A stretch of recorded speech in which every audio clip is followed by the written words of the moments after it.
Hello developers and welcome back to Code India. First off, I want to say sorry for the delay for the new video. It's been nearly a month and I was quite busy with some intense industry projects. But I'm back and we are back on track.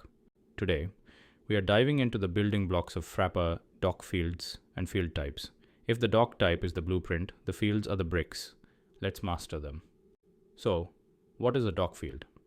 It helps to look at it from two perspectives. In the UI, it renders as an input box on your screen where users type data. But in the database, that same field becomes a specific column in your SQL table. Essentially, a doc field is metadata that defines a specific property of your doc type. Every field in Frappe consists of four main parts. Think of this as the anatomy of a field. First, the label. This is what the user sees, like first name. Second, the field name. This is the variable name used in code, usually snake_case. Third, the field type. Does it hold text, a number, a date, and fourth, mandatory. A simple yes or no check to see if the field is required to save the document. Let's cover the essentials. These are the fields you will use 90% of the time.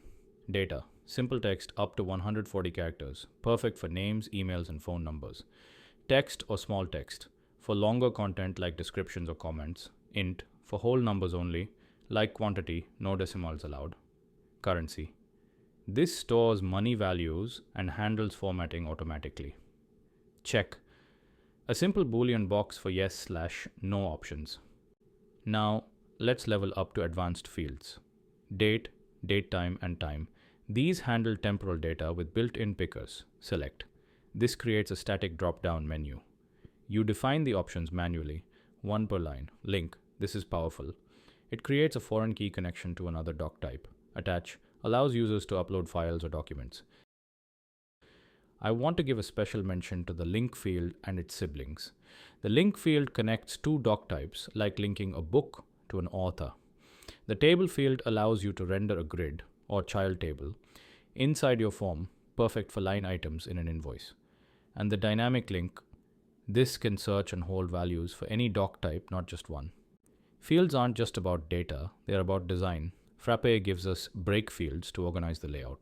Tab, break, separates content into clickable tab at the top. Section break, divides the form into horizontal blocks that can be collapsible. Column break, moves the subsequent fields to the next column, creating a multi-column layout. Remember, these fields do not store data, they only organize it. Finally, we have special utility fields. Read only. Displays data that cannot be edited, usually calculated values. Attach image. Shows a preview of the uploaded image directly on the form. Code. Renders a code editor with syntax highlighting for Python or JS. Signature. Captures digital signatures directly on the screen. So, to recap. When creating a field, you define the label and name, select the type, set the options for select or link fields, and check if it is mandatory. That is your crash course on DocFields. In the next video, we will put this into practice and design the full form for our library app. Thanks for your patience and keep coding.